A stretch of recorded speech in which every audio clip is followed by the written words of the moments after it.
మనం పురాణాలను విన్నప్పుడు, చరిత్రలు చదివినప్పుడు వేల సంవత్సరాల చరిత్ర గురించి మాట్లాడుకుంటున్నాం, చర్చించుకుంటున్నాం. వేల సంవత్సరాల చరిత్రలో 75 సంవత్సరాలు అనేది ఒక చిన్న ప్రయాణం మాత్రమే. ఈ చిన్న ప్రయాణంలో ఎంతోమంది ప్రధానమంత్రులు, ముఖ్యమంత్రులు, మంత్రులు రకరకాలుగా వచ్చిండ్రు. కానీ కొద్దిమంది మాత్రమే చరిత్రలో నిలబడ్డారు. ఆ కొద్దిమంది చరిత్రలో తీసుకున్న నిర్ణయాలు చరిత్రనే మలుపు తిప్పే విధంగా రాష్ట్రాలు, దేశాలు అభివృద్ధి పదం వైపు నడిచినాయి. క్లోజ్డ్ ఎకానమీ నుంచి open economy, liberalisation, privatisation, globalisation. ఆనాడు మన బిడ్డ పివి నరసింహారావు గారు, తెలంగాణ బిడ్డ, ఈ దేశానికే దార్శనికుడుగా మారి ప్రపంచానికే పోటీ పడే దేశంగా తీర్చిదిద్దినవాడు పివి నరసింహారావు గారు. ఈరోజు దేశంలో ఎవరికి ఇష్టం ఉన్నా లేకపోయినా, వారికి నచ్చినా నచ్చకపోయినా, పివి నరసింహారావు గారి పేరు తీసుకోకుండా లిబరలైజేషన్, ప్రైవేటైజేషన్, గ్లోబలైజేషన్, ప్రపంచ దేశాలతో భారతదేశం పోటీ పడుతున్న విషయాన్ని ప్రస్తావించలేరు. అది వారి యొక్క విజ్ఞత.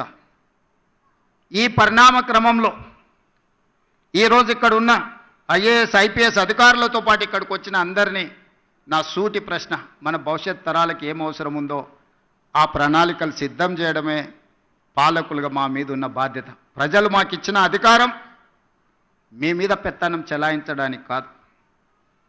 ప్రజలు ఇచ్చిన అధికారం ప్రజలకు ఉపయోగపడాలి. ప్రజల శ్రేయస్సు కోసం మేము విధి విధానాలను సృష్టించాలి. ఆ విధి విధానాలు భవిష్యత్ తరాలకు ఉపయోగపడాలన్న ఆలోచనే మా ప్రభుత్వం యొక్క ఆలోచన, ప్రజాపాలన యొక్క విధానం అని చెప్పి నేను ఈ సందర్భంగా చెప్పదలుచుకున్నాను.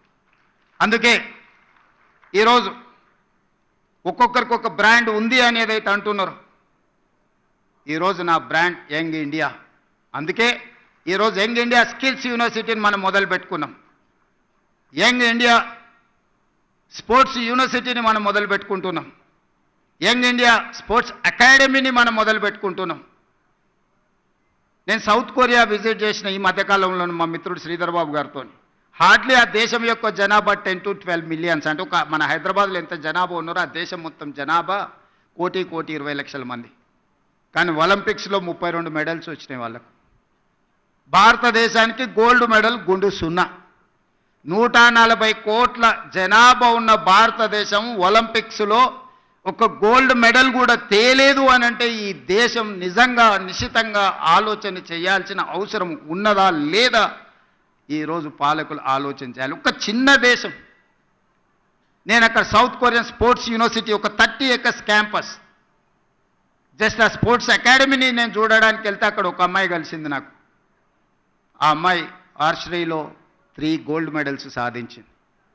ఒక కాలేజ్ కిడ్ ఆ దేశం యొక్క ప్రతిష్ట 3 బంగారు పతకాలు సాధించి సౌత్ కొరియాను ప్రపంచ పటంలోనే గొప్పగా నించోబెట్టినప్పుడు 140 కోట్ల జనాభా ఉన్న ఈ దేశం ఒక గోల్డ్ మెడల్ సాధించలేదు అని అంటే నిజంగా ఈరోజు మనం ఏ ప్రణాళికల మీద ఆలోచన చేయాలనో మనందరం విశ్లేషించుకోవాల్సిన అవసరం ఉన్నది.